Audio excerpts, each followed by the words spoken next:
Hey guys, welcome back to Vertical Momentum. I'm your host, Richard Kaufman, also known as the Comeback Coach. Guys, I have a special friend that's joining us today. She was the first person to ever have me on her podcast, so I'm just returning the favor. Without her, I wouldn't made friends with a certain gentleman named Steve D. Sims. We lost him a little while ago to cancer. One of the best men I've ever known, best husband and best father I've ever known. And if it wasn't for Steve, I wouldn't be doing what I'm doing today. And if it wasn't for Tammy, I wouldn't know Steve and her amazing and his amazing son. So, welcome, Tammy. Welcome to the show. How are you doing? I'm good. Thanks for having me. It's really great to talk to you again online. It's been a minute. I was your first podcast. You were like my third guest ever back in the day when I was doing Touch Base Tuesday. Yep, and I love the starving dog. That was amazing. But my first It, question, right out of the gate, is what is your definition of resiliency? Now it's definitely changed over the years. When back in the day, I thought resilient was showing no emotion and being tough and just pushing through and being miserable, but keeping it to yourself. And now I've definitely learned true resilience is learning how to deal and taking the steps to heal. Being vulnerable, and diving into that stuff. It's a lot harder to actually deal with pain and emotion and vulnerability than it is just to be numb. And so that definition has definitely changed for me as I've grown in my own healing process. Yep. And you also have a book coming out in January, which we're going to talk about, and that's going to help the healing process also. So give us a quick down and dirty about who you are, where'd you come from, where'd you grow up, and how did you get into this crazy world? I shouldn't say crazy world, but it is an interesting world of mental health. It is. Well, I'm Tami-Girl, and shout out to Steve Sims for that. He's the one that coined that term. I hated it when he started using it because he couldn't say Tamara with that British accent of his to save his life. Steve really just changed my life. Him and his wife and his son were amazing to me. I helped him with so many ways, and they didn't have to. So what had happened was a friend of mine had me listen to Bluefishing on an audio recording when I was driving from Phoenix to LA. I was actually going to do an event for Les Brown at that point. And she had been listening to Steve Sims for a while and said, this is somebody who your personalities are very much the same. You can get to anybody. Like, this is somebody who has figured out how to monetize the exact same things that you don't know how to do. And she suggested my podcast was like 15 minutes old at that point, really. And she suggested I bring him on. And I said, somebody like this is never going to come on a 2-day-old podcast. That's because I'd had a lot of people tell me no already because I didn't have enough downloads. All the things when you start out. And people not realizing it's about the content, not the downloads, right? And she said, oh, no, he's a self-proclaimed podcast whore, so I think you should reach out to him. I did, and he came on. And it's funny, he preferenced our first meeting with, hey, I got 15 minutes, right? And we ended up being live for like an hour and a half and just had the best time.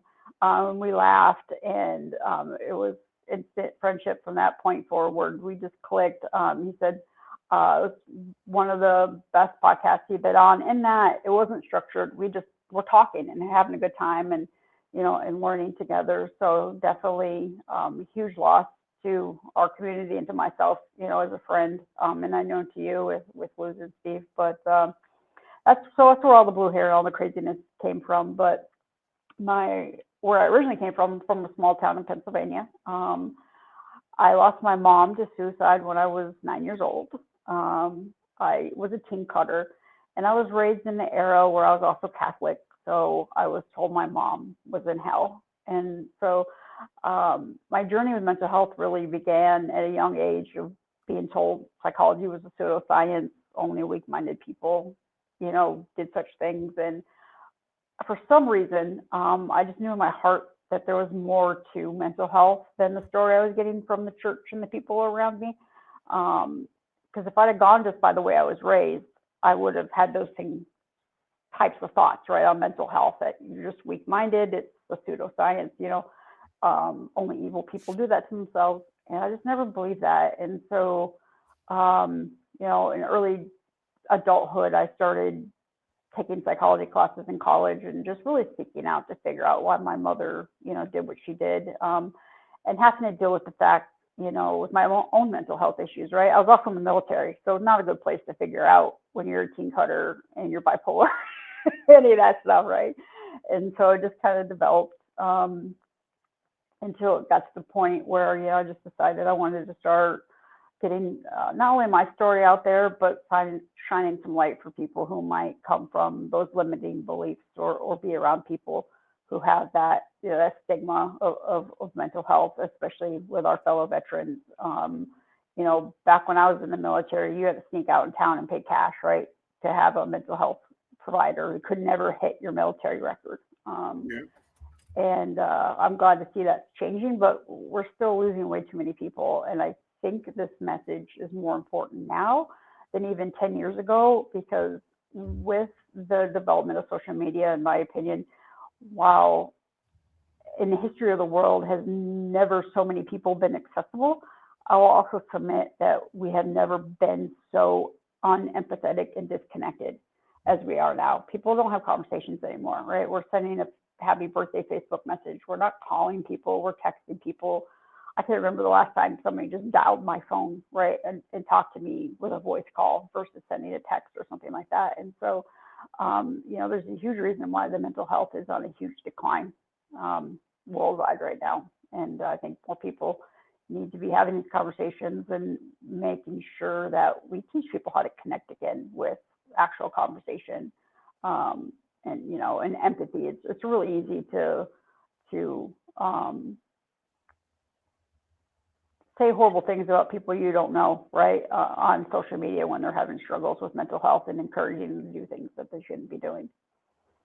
No, and that's one thing I loved about Steve. Steve was a master communicator, and that was one thing that he taught me about sending notes, sending thank you cards, handwritten, not computer generated or whatever they call it, or just picking up he would say pick up the telly, pick up the phone and just say, hey, how are you doing? Just thinking about you. I hope you're having a great day.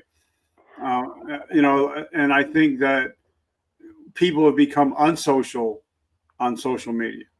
Oh, 100%. And I got to tell you, I'm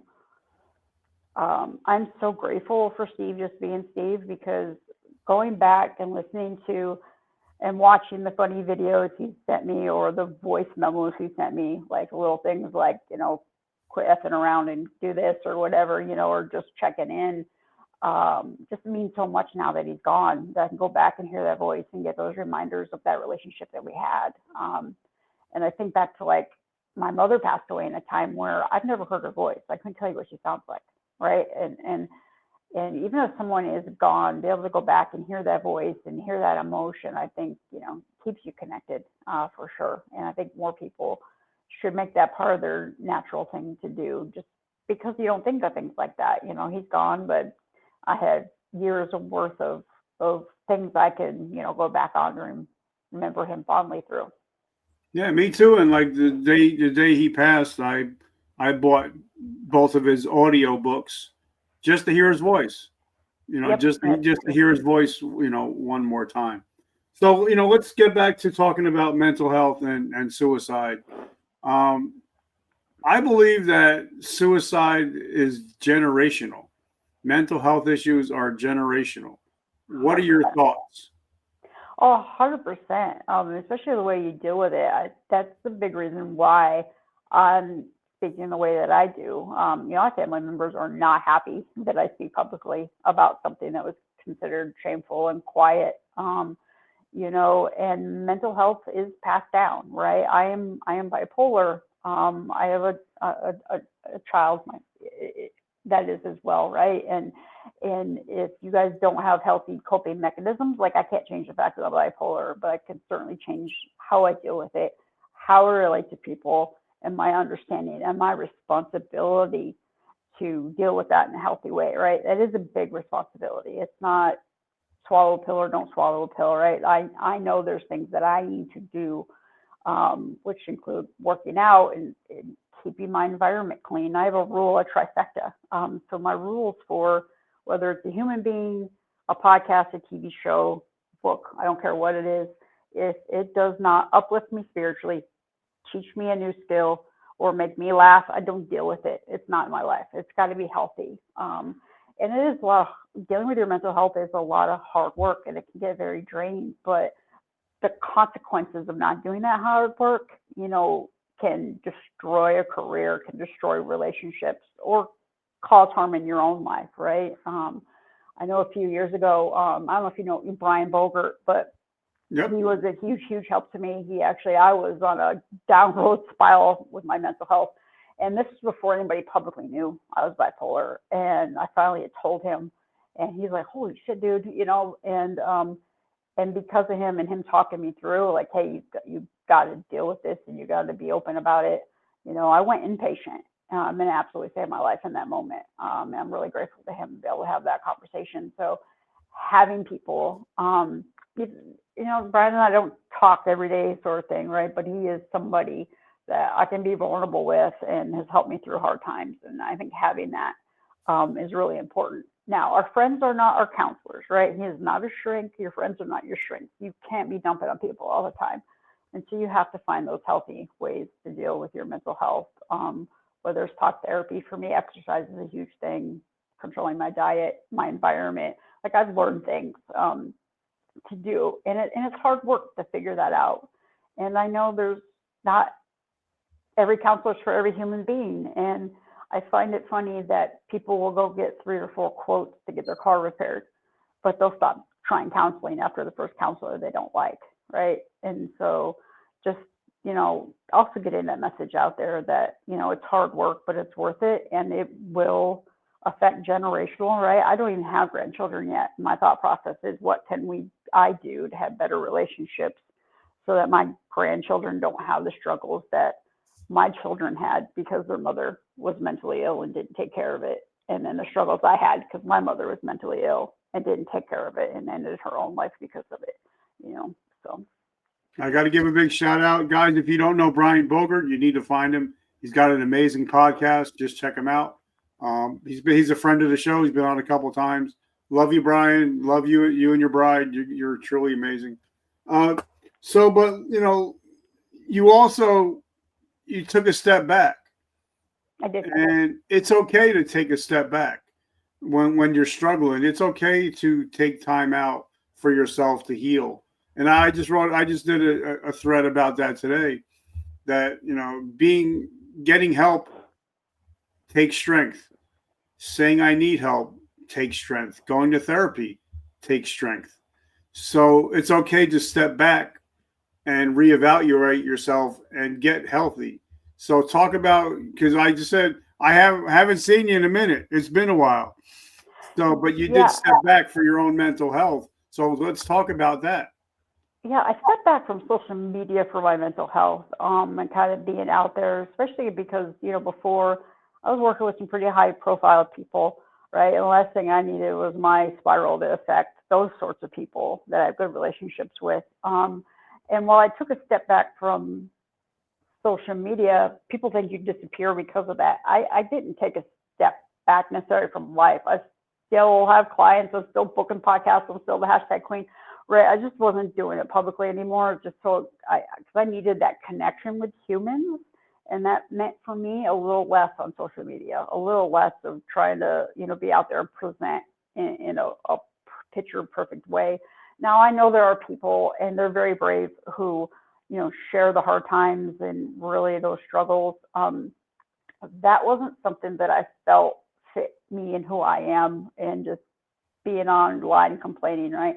And so what I did in the background to work through that and dump that in is I wrote this book that'll be coming out, and it's called Satan's Games, right? And it's about losing my mom and dealing with the church as being told my mother was in hell and all that. And so that was a very vulnerable, very hard process. A lot of ugly crying moments and a lot of hard days. And that was just something I needed to go through with my very close knit behind the scenes type people. As much as I have been out there in the past, because I've had to.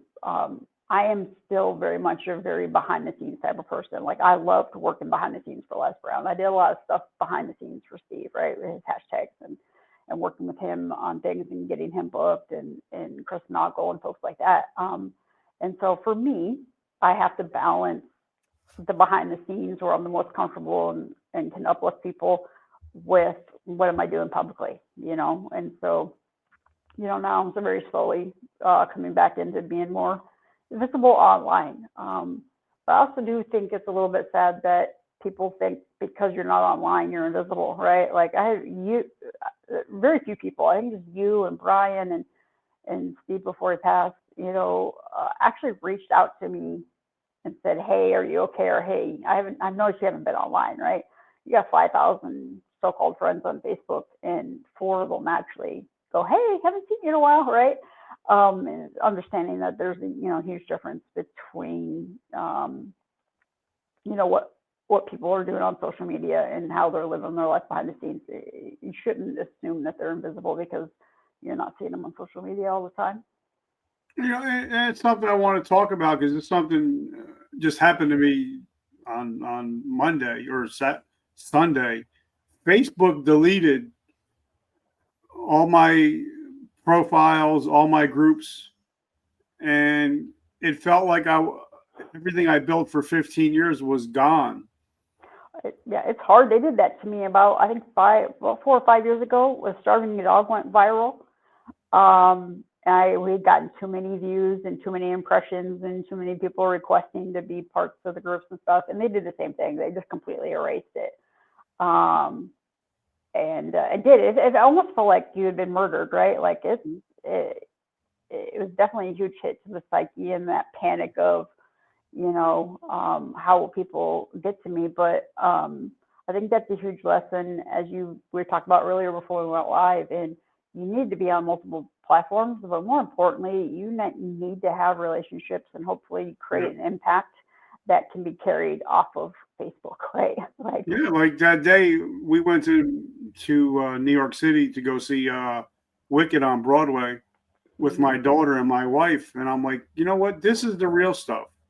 Yep, it's okay to have friends, or followers, but this is the real deal.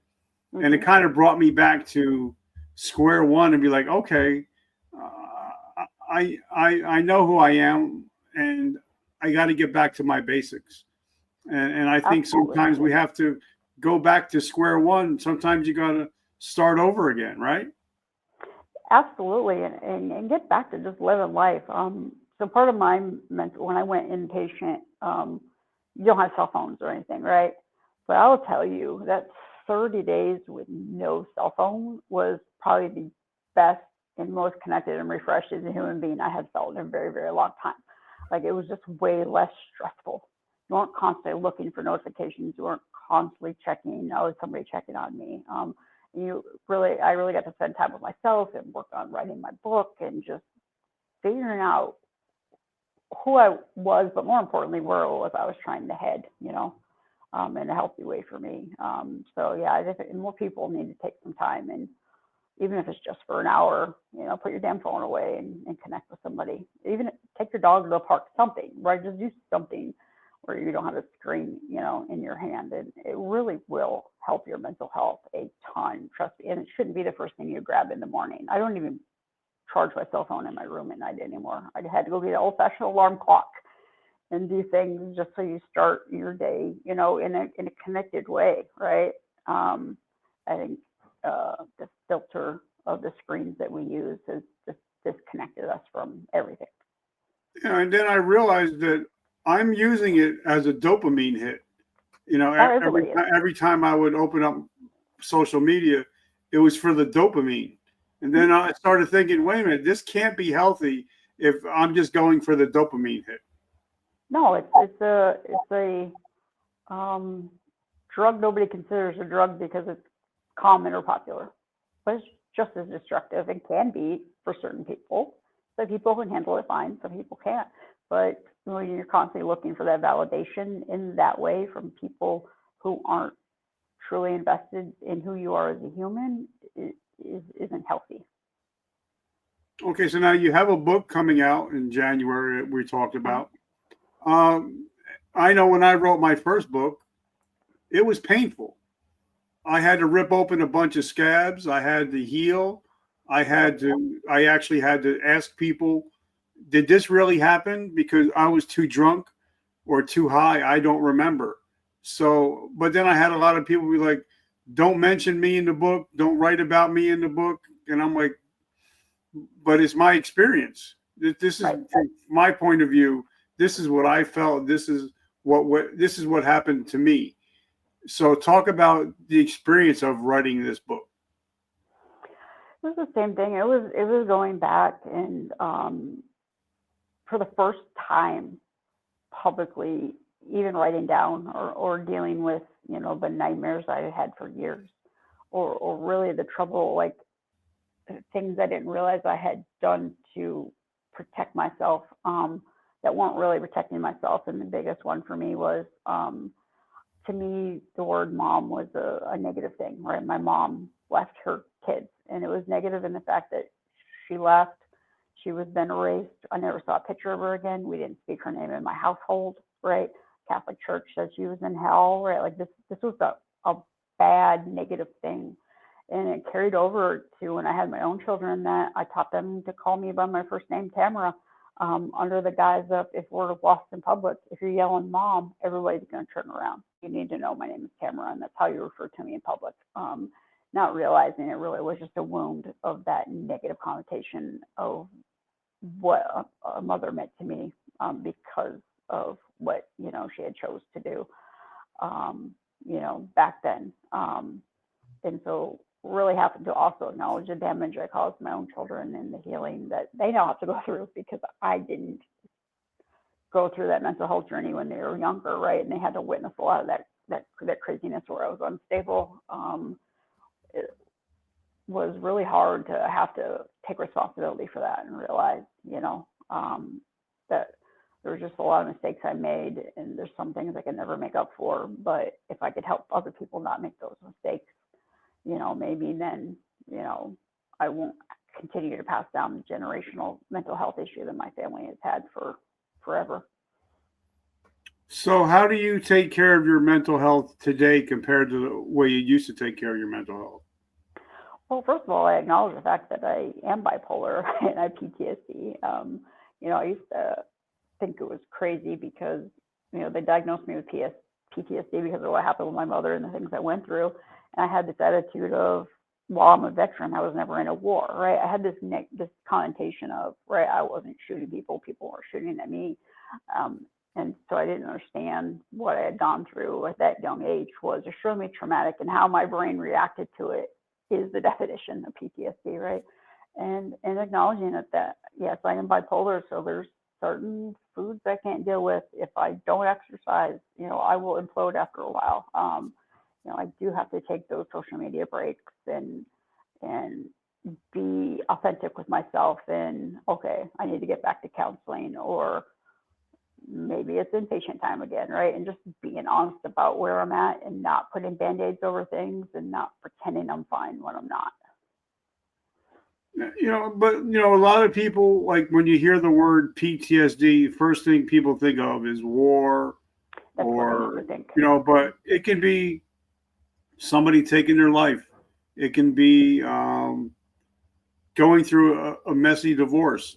It could be somebody, attacking you. It doesn't have to be a war to have post traumatic stress. It's just something that happened to you that you're having trouble dealing with. But I also believe that there's post traumatic stress, and then there's post traumatic growth. Like when I had a talk with Mr. Ed Milet, and Ed said, Rich, nothing has ever happened to you. It has all happened for you, and everything is a 100%. teachable moment. Yes, So talk about post traumatic growth. post, post it really, I love Ed. I had the opportunity to work with him several years ago when he was on a tour with Chris Noggle. Just very humble, not very one of the most humble human beings I've ever met. Um, I think the post traumatic growth is understanding that there are certain traumas you are going to have to acknowledge and work through and figure out how there's no such, I forget the speaker, and I'm apologize now, but talked about there's no such thing as a good memory or a bad memory, right? It is how we have programmed ourselves to react to that memory. And so even though something's traumatic doesn't mean that that memory needs to continue to make you spiral or, cause destructive behaviors like it did in the past, right? And so part of writing this book for me was dealing with these memories and not drinking alcohol or not cutting myself or, not getting into that spiral, and instead, being proud of myself of what I've gone through and looking at it from the lens of God put me through this. How do I leverage this to help other people versus, how do I let this bury me, which is what I was doing in the past, right? Like, if there truly is, and if you believe in the good Lord above, truly a reason why you go through everything you go through, the reason isn't for you to be destroyed, right? The reason is, how do I take this knowledge and help someone else, God cares about, to better navigate that situation. And so I guess that's what that growth part means. That doesn't mean forgetting, doesn't mean shoving it down. It means acknowledging it, respecting it, and how am I going to deal with this going forward? I love it. So now this is a teaching podcast. So if somebody out there is struggling with post-traumatic stress or depression, anxiety, because they're all bedfellows, depression, anxiety, PTSD, they're all hanging around with each other. So what would be your top 3 pieces of advice if somebody's looking to get help for struggling with these things? First and foremost, besides reaching out, finding a counselor that works for you, a lot of people look at mental health issues as Tami-Girl needs counseling or Richard needs counseling. It's 100% environmental issue. How are the people around us aware of our situation reacting to us? It may mean your parent or your spouse or your friend need to go through some sort of counseling as well on how to have a healthy relationship with you. It sadly may mean removing yourself from some people for some time until they can learn to respond to you in a different way. It isn't just, we tend to put all the burden of mental health on the individual who's struggling and not realizing it's a 1,000% environmental issue, right? Everything touches it. And so the way other people are reacting with you, it could be your work environment. You really do, I think the top thing is look at your environment. And if it's not healthy, take steps to change that environment. And if that environment won't change, your change needs to be getting out of that environment. And I love that, and I believe that mental health touches everybody. I don't care who you are. Yeah. It touches every part of the family. It touches the workplace. It touches everywhere. But now a lot of the people that listen to the show, they're veterans, but they're also vetpreneurs. They're entrepreneurs. Mm-hmm. So one thing that when we first started talking is you're known as I call you the hashtag queen because you were so important in helping me with my hashtags to get me to where I'm going to be. So now with social media being everywhere, is hashtags still a thing? Oh, absolutely, and in a much stronger way. I think a couple of years ago, Google has actually started using hashtags in a lot of their URLs and stuff, and they're using hashtags to like directory on the internet. And I have found, and I've been doing this for a few years now, so I still have hashtag clients, right? I'm just not on social media. I still have clients that I work with. So if you go into your alt text, like you put up a photo on social media, and that alt text that does that background text for the hearing impaired or things like that, the internet will read those hashtags in that alt text, and it will boost you like no other. And so that's just a little tip. So they are, yes, still very important. They're still a directory. there's still kind of like a meta tag or a data tag, right? And especially once you have your brand and your people find you, right? They're going to look for those hashtags. You can go on social media and click on hashtag Steve D. Sims, right, and go straight to his content. And so if you are aware of who you are or the audience you want to reach, then yeah, hashtags are still very, very important. They're not any less important than they were. They may work a little bit differently, but I'm telling you, do the alt text and see if things don't dramatically increase for you. But I've had a couple of people that work in the background for Facebook. I mean, YouTube, Facebook, and Instagram, and I'll tell you, it doesn't matter. Well, they used to say that, there's a lot of people that would just stuff as many hashtags as they can into it. But from my experience, I'm still a rookie at this. I've been doing this 12 years. I'm still a rookie. I found that 3 to 5 hashtags usually does the job for me. Is that still the norm, or should it be way more, or should it be less, or does it depend? I like the trifecta. I like the 3 to 5, and I'll tell you why.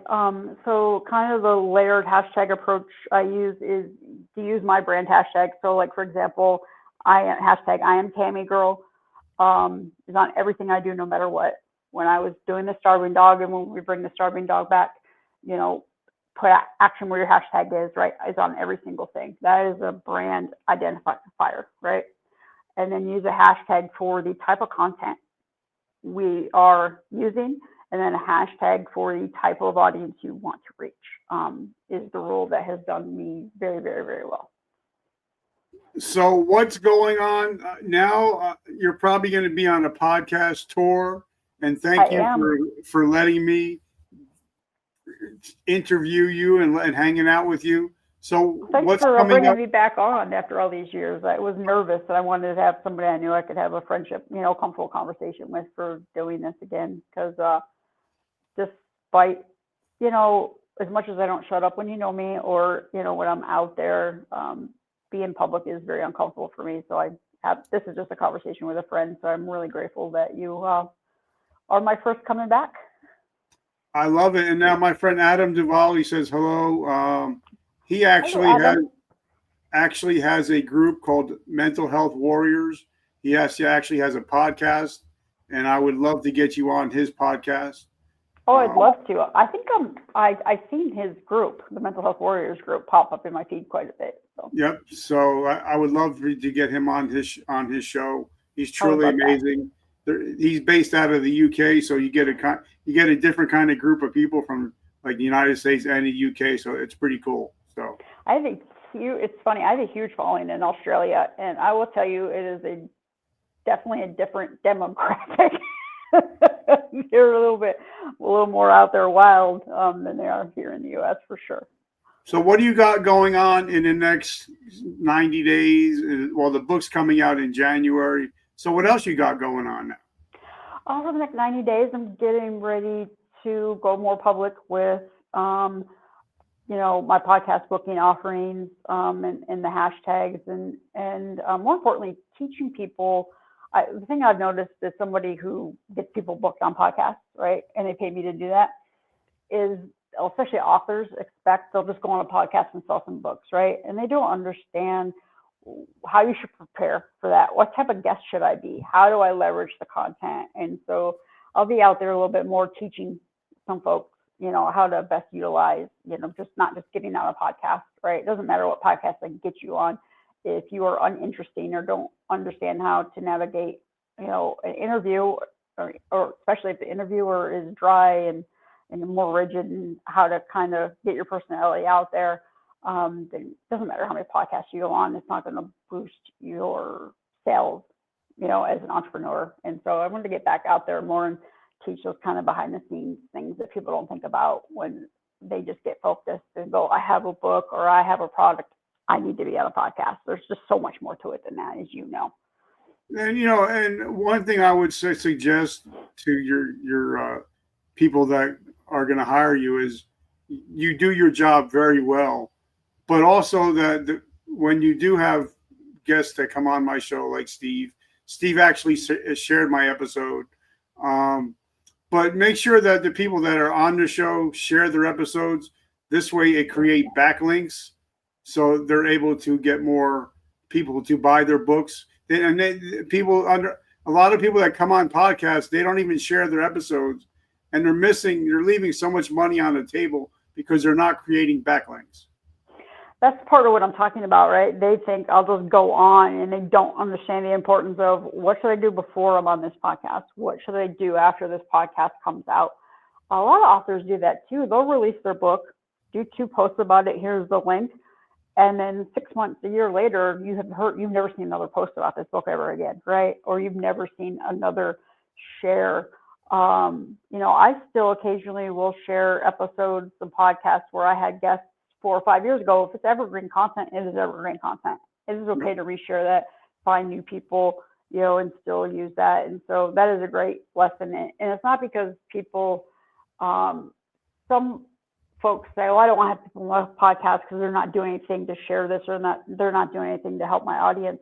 Well, are these people being educated? Like, we're not educating people on how to be a decent guest and how to utilize that in a way that helps the podcast you're on, and more importantly, exposes you to more people and helps the message that you're trying to spread. And I think it's coming down to lack of education, and so I'm hoping to help change that a little bit with some of the content I'll be coming out with, and opportunities for folks to come.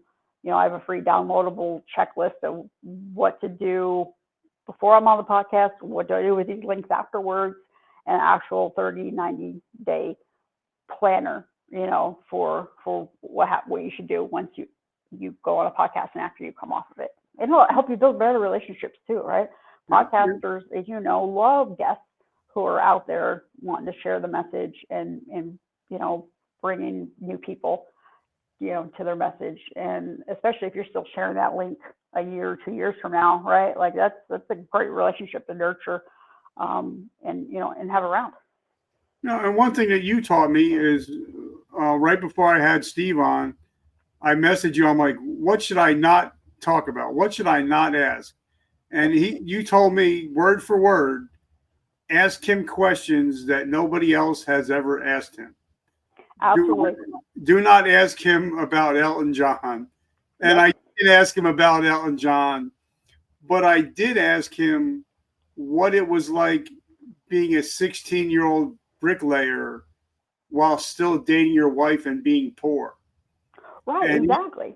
He said that question was never asked by him, and that's why he shared it out. And I think when you're a podcast host, you need to ask questions that nobody's ever asked before, right? Like, do some research, right? Yeah, go. So the first thing before I had Steve, and this is something nobody taught me, I'm just a natural networker, right? And, before I brought Steve on my podcast, besides being nervous because, my episode, it's funny, when I brought him on, when I emailed him to come on my show, I was like, I got 3 listeners and 2 of them are my dogs, right? And he still agreed and said, we'll give quality to those 3 people. I went and watched as much of his content and his podcast interviews as I possibly could. And I just knew whatever conversation I had with him, I wanted it to look nothing like the other last 200 conversations he had. And too many people try to get in a structured, I'm going to ask these questions, I'm going to do this thing, and you're losing out on amazing normal flow conversation. You may have some questions you like to ask, right? But don't get so caught up in the asking A, B, C that you're not allowing the natural flow of the conversation to wind up to be able to have amazing conversations like you did with Steve and I was able to have with him when he came on the show. So don't be asking the same. It might be the same book, but what can you ask them that the last 200 people, haven't asked them, and leverage it in a different way. And that helps both the guest and the podcaster. Yeah, because and he said the only reason I shared your podcast is because you asked me about Claire, and you used her name. It wasn't just. He said you actually did some research, which I thought was pretty amazing. So Tammy, how do we find? I'm sorry. Go ahead. When you do have guests like Steve Sims or Les Brown or Ed Milet, right? The chances are pretty slim they're going to share your episode. They don't need to, right? They don't need to be in your sandbox, right? You're something they're doing to get out there. And so if you have that unique conversation and you go above and beyond and you give them that experience they haven't had the other times, they're going to share it, and you won't even have to ask them to do it. And so if you have that attitude with every guest that they're never going to share this unless I give them a unique experience, I think it'll change a lot of podcasters' way they do things as well. Instead of just being angry that, well, that person came on, they didn't share the episode. Well, what type of host were you, right? Like, Yeah. And I got to say, I'm friends with everybody I've ever had on my show. I'm connected to everyone, including Chris Noble. I love Chris, truly amazing dude. I miss being on the road with him so much. I have to connect with him again. Those were good times. Back when I was doing tour logistics and I was backstage doing all kinds of craziness. That was fun for sure. And then COVID shut that down. So how do we get in touch with you? How do we find you? How do we get into your ecosystem? Well, on social media, I am Tami-Girl everywhere on every platform known to man. And you'll see my blue hair or my blue haired avatar is everywhere. So I'm easily reached on any social media platform under I am Tami-Girl. I love it. And I'm so appreciative. Like I said, without you, I probably wouldn't be doing podcasts because you made me feel so welcome and so at home on my first one that I just kept going. So I just want to say thank you for being the first person ever to interview me. So I just want to say thank you. Well, thank you. And thank you for being the first person who's brought me back on after 2 years of being, behind the scenes. I appreciate you so much, my friend. And keep doing what you're doing. I love it. And I appreciate you. I'm so grateful for you. And guys, so make sure you check her out. If you have any questions, especially about mental health, definitely reach out to Tami. Truly heart-centered person. She's only there to take care of you. She doesn't have any ulterior motive. It's just to make sure that you make it through another day. And guys, as you know, I end every episode with every morning we wake up, we have a choice. We can either be a victim of our past or a victor of our present and our future. And if you listen to this podcast, you're no longer a victim of your past, but you're a victor of your present and your future. And I love you guys. And remember, vertical momentum, the only way to go is up. I love you guys. Have a great week. Tami, thank you so much and have a great week. And I can't wait to see what you got coming up because I know whenever you do anything, you put 1,000% into it. Thank you, my friend. And we will connect soon for sure. Thank you so much. And when that book comes out, I want to be the first person to have the autographed copy. 100%. You're going to get the first copy. We're going to get, it's going to be out print here pretty soon. I'll send you a copy so you can read it and we'll jump on another episode together if you want. Good. All right. Well, have a great week and take care of yourself. Thanks. You too. Thanks. Bye.